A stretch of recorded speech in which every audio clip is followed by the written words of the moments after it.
All of his co-workers were gone. What could it mean? Stanley decided to go to the meeting room. Perhaps he had simply missed a memo.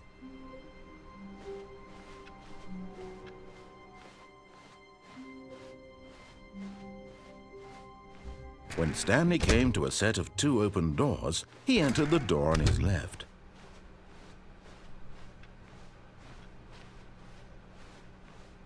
Yet there was not a single person here either.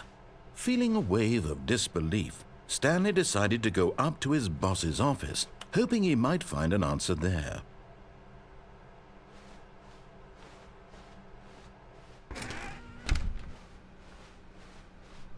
Coming to a staircase, Stanley walked upstairs to his boss's office.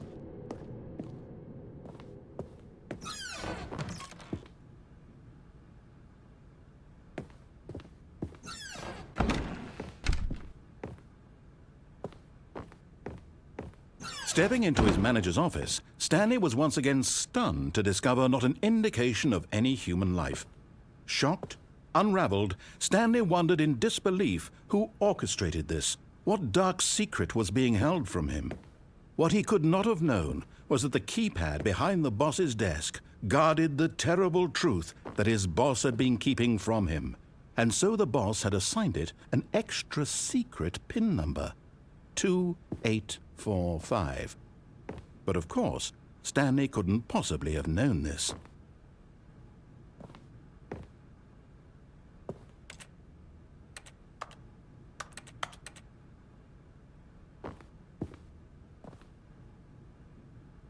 Stanley just sat around twiddling his thumbs.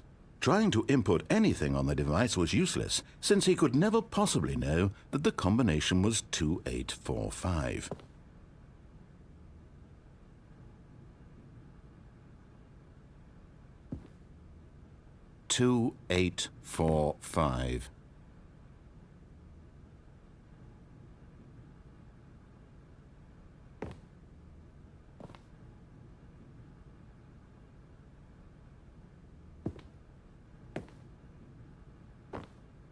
Forgot, but it turns out that the panel's emergency override kicked in, and the door just opened all by itself, and Stanley got the hell along with the story. Well, whoop-de-doo.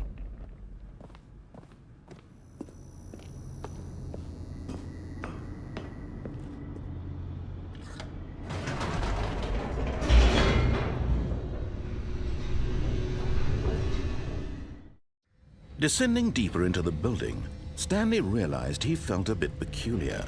It was a stirring of emotion in his chest, as though he felt more free to think for himself, to question the nature of his job.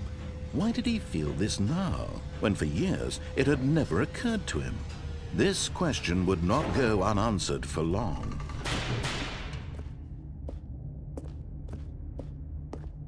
Stanley walked straight ahead through the large door that read Mind Control Facility.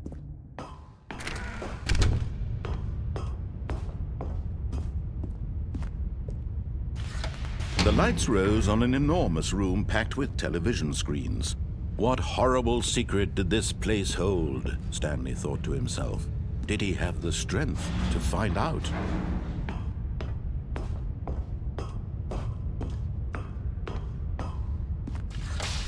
Now the monitors jumped to life, their true nature revealed. Each bore the number of an employee in the building, Stanley's co-workers. The lives of so many individuals reduced to images on a screen, and Stanley, one of them, eternally monitored in this place where freedom meant nothing.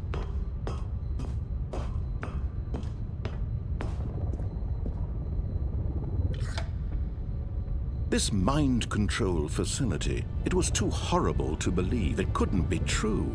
Had Stanley really been under someone's control all this time? Was this the only reason he was happy with his boring job? That his emotions had been manipulated to accept it blindly?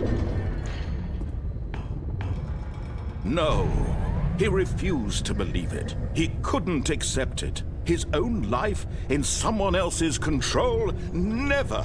It was unthinkable, wasn't it? Was it even possible? Had he truly spent his entire life utterly blind to the world? But here was the proof. the heart of the operation. Controls labeled with emotions, happy or sad or content. Walking, eating, working, all of it monitored and commanded from this very place. And as the cold reality of his past began to sink in, Stanley decided that this machinery would never again exert its terrible power over another human life. For he would dismantle... Oh, Stanley, you didn't just activate the controls, did you? After they kept you enslaved all these years, you go and you try to take control of the machine for yourself. Is that what you wanted? Control? Oh, Stanley, I applaud your effort, I really do. But you need to understand, there's only so much that machine can do. You were supposed to let it go, turn the controls off, and leave. If you want to throw my story off track, you're going to have to do much better than that. I'm afraid you don't have nearly the power you think you do. For example, and I believe you'll find this pertinent, Stanley suddenly realized he had just initiated the network's emergency detonation system. In the event that this machine is activated without proper DNA identification, nuclear detonators are set to explode, eliminating the entire complex. How long until detonation then? Let's say, 2 minutes. Ah, now this is making things a little more fun, isn't it, Stanley? It's your time to shine. You are the star. It's your story now. Shape it to your heart's desires. Oh, this is much better than what I had in mind. What a shame we have so little time left to enjoy it. Mere moments until the bomb goes off. But what precious moments each one of them is. More time to talk about you, about me, where we're going.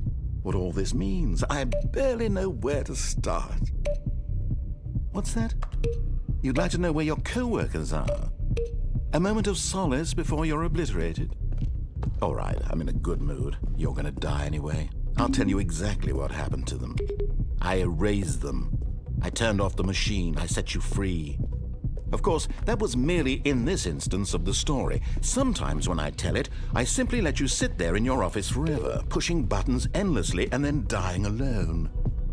Other times, I let the office sink into the ground, swallowing everyone inside, or I let it burn to a crisp. I have to say this, though, this version of events has been rather amusing. Watching you try to make sense of everything and take back the control wrested away from you, it's quite rich. I almost hate to see it go. But I'm sure whatever I come up with on the next go-around will be even better. My goodness, only 34 seconds left. But I'm enjoying this so much. You know what? To hell with it. I'm going to put some extra time on the clock, why not? These are precious additional seconds, Stanley. Time doesn't grow on trees. Oh dear me, what's the matter, Stanley? Is it that you have no idea where you're going or what you're supposed to be doing right now? Or did you just assume when you saw that timer that something in this room was capable of turning it off? I mean, look at you, running from button to button, screen to screen, clicking on every little thing in this room. These numbered buttons, no, these colored ones, or maybe this big red button, or this door. Everything, anything, something here will save me. Why would you think that, Stanley? That this video game can be beaten?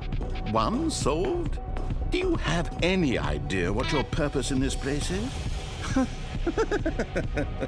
Stanley, you're in for quite a disappointment. But here's a spoiler for you. That timer isn't a catalyst to keep the action moving along. It's just seconds ticking away to your death. You're only still playing instead of watching a cutscene because I want to watch you for every moment that you're powerless, to see you made humble. This is not a challenge, it's a tragedy. You wanted to control this world, that's fine. But I'm going to destroy it first, so you can't.